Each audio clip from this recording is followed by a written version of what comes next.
Hello বন্ধুরা, আজকে বেরিয়ে পড়েছি জগদ্ধাত্রী পুজোর মা বুড়িমার অঞ্জলি দিতে। তো সকাল সকাল বেরিয়ে পড়েছি, চরম ভিড় হয়েছে। তো লাইনে দাঁড়িয়ে পড়েছেন, তো দেখতে থাকুন এই ভিডিওটা।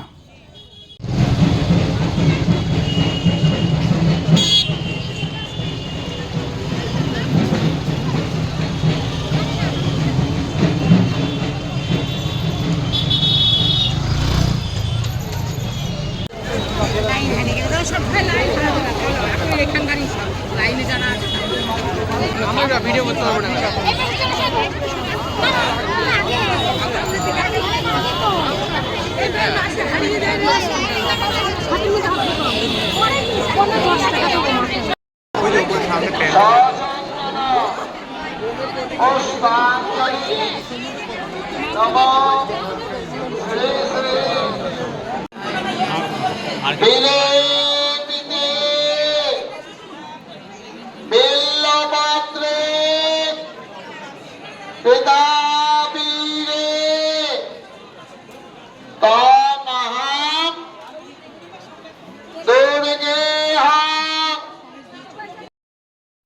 জয় মা বুড়িমা, মঙ্গল করো মা।